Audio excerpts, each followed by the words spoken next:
Hello viewers, welcome to filmi craft. நான் உங்கள் அருண். இந்த எபிசோடில் ஆனந்துடைய இயக்கத்தில் ஒரு தமிழ் படமாக இன்றைக்கி தியேட்டர்ஸில் வெளியாகிருக்கிற நண்பன் ஒருவன் வந்த பிறகு படம் எப்படி இருக்குது அப்படின்னா இங்கே நம்ம பார்க்க போகிறோம். முதல்ல இந்த விமர்சனம் பார்த்து முடிச்ச உடனே பிடிச்சிருந்தது அப்படின்னா லைக் பண்ணுங்கள், ஷேர் பண்ணுங்கள், கமெண்ட் பண்ணுங்கள், மறக்காமல் நம்ம சேனலுக்கு கடைசியாக சப்ஸ்கிரைபும் பண்ணுங்கள். இப்போ இந்த படத்துடைய கதை என்ன அப்படிங்கிறத லைட்டாக இங்கே நம்ம பார்த்துடலாம்.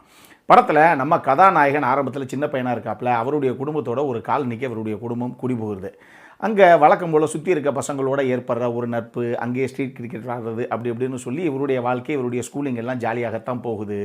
ஸ்கூல் முடித்ததுக்கப்புறம் நம்ம விஸ்காம் படிக்கணும் அப்படிங்கிறது நம்ம கதாநாயகனுக்கு ஒரு பெரிய ஆசை. ஆனால் அவங்க அப்பா சொன்னால் கேளுப்பா, நீ இன்ஜினியரிங் படி, அதுதான் அப்பாவுடைய ஆசை, அப்போ தான் உங்கள் லைஃப் கொஞ்சம் சேஃபாக இருக்கும் அப்படின்னு அட்வைஸ் பண்ண போக அப்பாவுக்காக இன்ஜினியரிங்கையும் படித்து முடிக்கிறாப்புல. இப்போ இதுக்கப்புறம் இவருடைய ஃப்ரெண்ட்ஸோட சேர்ந்து NOVP அப்படின்னு சொல்லி ஒரு ஈவெண்ட் மேனேஜ்மெண்ட் கம்பெனி ஒன்று ஆரம்பிக்கிறாப்புல. இதுக்கப்புறமாவது இவர் வெற்றி பாதையில் இவருடைய வாழ்க்கையை செலுத்தினாரா, இவர் கண்ட கனவுகள் எல்லாத்தையும் கடைசியாக நிறைவேற்றினாரா அப்படிங்கிறது தான் இந்த படத்துடைய மொத்த கதையை. இந்த படத்தை பொறுத்தளவுக்கு ஆனந்த் அப்படிங்கிற ஒரு அறிமுக இயக்குனருடைய படம் இது. அவரே தான் படத்தில் மெயின் லீடாக பண்ணியிருக்காப்புல. ஹிப்பா பாதி நடித்த மீசைய முறுக்கு படத்தில் ஹிப்பா பாதிக்கு தம்பியாக நடித்த அந்த ஆனந்த் தான் இந்த படத்தை அறிமுக இயக்குனராக இயக்கியிருக்காப்புல.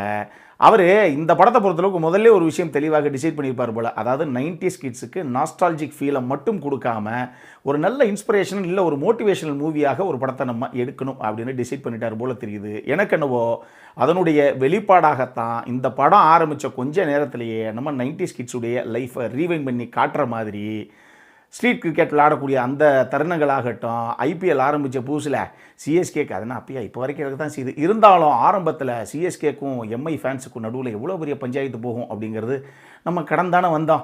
அந்த சம்பவமாகட்டும், 7 ஸ்டோன்ஸ் விளையாடுறதாகட்டும், இந்த ரெஸ்லிங் கார்ட்ஸ் வச்சு விளையாடுறதாகட்டும்னு சொல்லி நம்மளுடைய நாஸ்டாலஜிக்கு ஃபீலை பல இடங்களில் கிளப்பித்தான் விடுறாங்க. அப்படி பல சம்பவங்கள் இந்த கதையுடைய ஆரம்பத்திலேயே சித்தரிக்கப்பட்டிருக்கு.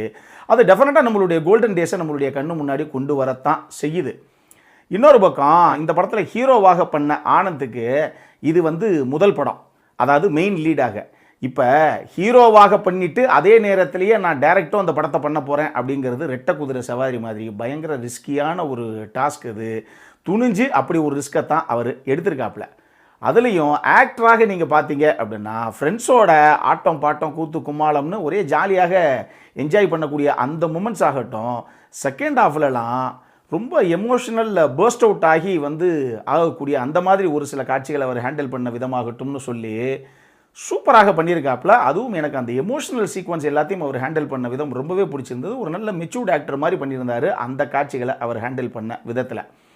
அவர் போக பவானி ஸ்ரீ அவங்க தான் படத்துடைய கதாநாயகியாக பண்ணியிருக்காங்க. ஹீரோவுடைய ஃப்ரெண்ட் சர்க்கிளே அப்படின்னு அது ஒரு ஊருப்பட்ட பேர் காமிக்கப்படுது. உதாரணத்துக்கு நம்ம RJ Vijay, RJ Anandhi, Irfan, KPY Bala, நிறைய பேர் சொல்லலாம்னு வச்சுக்கோங்களேன். இவங்க பல பேர் பண்ணியிருக்காங்க.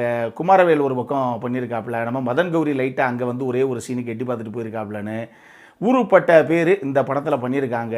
எல்லாரும் அவங்கவுங்க வந்த காட்சிகளுக்கு என்ன தேவையோ அதை பண்ணி கொடுத்துட்டு போயிருக்காங்க. பொதுவாகவே இந்த மாதிரி நமக்கு அந்த 90s உடைய அந்த நாஸ்டாலஜிக் ஃபீலை கொடுக்கணும், பயங்கர ரெஃப்ரெஷிங்காக இருக்கணுங்க ஒரு படம் பார்க்கும்போதே. அப்படிங்கிற மாதிரி இருக்கணும்னா சினிமோட்டோகிராஃபியும் மியூசிக்கும் இந்த படத்துடைய உயிர்ப்பாக இருக்கணும். உண்மையாக இந்த படத்துடைய செகண்ட் ஹாஃபில் சிங்கப்பூரில் கதைக்களம் நடக்கும். நீங்கள் ஃபஸ்ட் ஹாஃப் ஃபுல்லாக சென்னையில் நடக்கிறதுக்கும் செகண்ட் ஹாஃபில் அந்த கதைக்களம் சிங்கப்பூருக்கு போகும்போது சினிமோட்டோகிராஃபியில் அந்த வித்தியாசமே உங்களுக்கு விஷுவல்ஸ்லேயே தெளிவாக தெரியும். ஒரு சிட்டி அந்த அளவுக்கு சூப்பராக இருக்குது, சுத்தமாக இருக்குது அப்படிங்கிறதுக்காக மட்டும் கிடையாது. அங்கே இருக்கவங்களுடைய லைஃபே எந்த அளவுக்கு சொஃபஸ்டிகேட்டடாக இருக்குது அப்படிங்கிறத ஒரு ஃப்ரேம்லேயும் நீங்கள் பார்க்கலாம். அந்த அளவுக்கு காட்சி பதிவுகள் அட்டகாசம். இந்த சென்னை லைஃபுக்கும் அந்த சிங்கப்பூர் லைஃபுக்குமான டிஃப்ரென்ஸையே சினிமோட்டோகிராஃபர் விஷுவலியே அவர் அப்பீலிங்காக கேப்சர் பண்ணிட்டார் அப்படின்னு நான் சொல்லுவேன். AH ஹாசிஃப் அவருடைய மியூசிக் இந்த கதைக்கு, இந்த படத்திற்கு மிகப்பெரிய பலம். பல காட்சிகளை அடுத்த கட்டத்துக்கு எடுத்துகிட்டு போகிறது அவருடைய மியூசிக் தான். குறிப்பாக ஒரு டியூனை போட்டுட்டா என்னை ஹீரோவாக்கிட்டான்னு சொல்லி படத்துடைய முதல் சாங் ஒன்று செம்மையான பெப்பி நம்பர். அது ஒரு ரொமான்டிக் நம்பர், செம்ம பெப்பி நம்பர், அட்டகாசமான பாட்டு. பாடல்கள்லாம் ரொம்ப ஃப்ரெஷ்ஷாக இருந்தது கேட்குறதுக்கு. அதே மாதிரி பேக்ரவுண்ட் ஸ்கோரிங்லேயும் தேவையான காட்சிகளை அடுத்த கட்டத்துக்கு அவர் எடுத்துகிட்டு போயிட்டார் அப்படின்னு நான் சொல்லுவேன். இதில் அந்த 90s சம்மந்தப்பட்ட காட்சிகளுக்கு AR ரஹ்மானுடைய பாடல்களை அங்கங்கே யூஸ் பண்ணியிருக்காங்க. அதுவே ஒரு ப்ரீஸியான எஃபெக்டை தான் கொடுக்குது இந்த படத்துக்கு. சரி, இதெல்லாம் ஒரு பக்கம் இருக்கட்டும். இந்த படத்தில் எனக்கு ஒர்க் அவுட் ஆகலையா அப்படின்னு கேட்டிங்கன்னா, எனக்கு இந்த படம் லென்த்தை கொஞ்சம் கிறிஸ்பாக கட் பண்ணியிருக்கலாமோ, அப்படி கட் பண்ணியிருந்தால் இந்த கதைக்களம் இன்னுமே சுவாரஸ்யமான ஒரு கதைக்களமாக மாறி இருக்குமோ, ஒரு படமாக மாறி இருக்குமோ அப்படிங்கிற மாதிரி ஒரு ஃபீல்.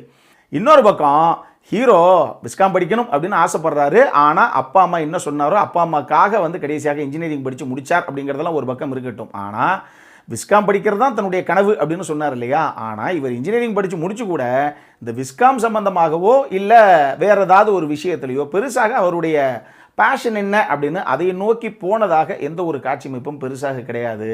இவர் என்ஓவிபி அப்படின்னு சொல்லி ஒரு ஈவென்ட் மேனேஜ்மெண்ட் கம்பெனி ஒன்று ஆரம்பிக்கிறார். அது ஆரம்பத்தில் ஏதோ பிரச்சனையாகி போய் பின்னாடி திருப்பி அதே இதை டேக் ஓவர் பண்ணுறாருன்னு வச்சுக்கோங்களேன். அப்போ திடீர்னு ஒரு கம்பெனி இவங்க கிட்ட ஒரு டையப் ஒன்று பண்ணுறாங்க. அது அந்த காட்சி நகர்வுக்கு சுவாரஸ்யப்படுத்துதே தவிர மற்றபடி அதை அந்த அளவுக்கு கன்வின்சிங்காக போர்ட்ரே பண்ண படலையோ, அதை இன்னும் பெட்டராகவே அதை சொல்லியிருக்கலாமோ அப்படிங்கிற மாதிரி எனக்கு ஒரு ஃபீல். மொத்தமாக இந்த நண்பன் ஒருவன் வந்த பிறகு எப்படி இருக்குது அப்படின்னு கேட்டிங்கன்னா, நான் ஏற்கனவே சொன்ன மாதிரி 90s கிட்ஸ் எல்லாத்துக்கும் ஒரு நாஸ்டாலஜிக் ஃபீலை மட்டும் கொடுக்காம ஒரு இன்ஸ்பிரேஷன் இல்லை மோட்டிவேஷனல் ஃபேக்டராக இந்த படம் இருக்கணும் அப்படின்னு நினச்சி பண்ணப்பட்ட ஒரு அட்டெம்ப்ட் தான் இது. ஆனால் இவங்க திரைக்கதையிலையும் கதாபாத்திரம் எழுதப்பட்ட விதத்திலையும் இன்னும் கொஞ்சம் ஃபைன் டியூன் பண்ணியிருந்தாங்க அப்படின்னாலே இந்த படம் இன்னுமே ஒரு பெட்டரான படமாக வந்திருக்கிறதுக்கு நிறையவே வாய்ப்பு இருக்குது. அடல்காரண்டை பொறுத்தளவுக்கு இந்த படத்தில் எதுவுமே கிடையாது. இது ஃபேமிலியோடு போய் பார்க்கக்கூடிய படம் தான். இந்த படம் நம்மூர் தியேட்டர்ஸ்லேயே இப்போ வெளியாகிருக்கு. அப்புறம் என்ன பார்க்கணும் அப்படிங்கிறவங்க பாருங்கள். இதே மாதிரி இன்னொரு வீடியோவோட அடுத்த முறை உங்களை சந்திக்கிற வரைக்கும் இட்ஸ் அருண் சைனிங் ஆஃப்.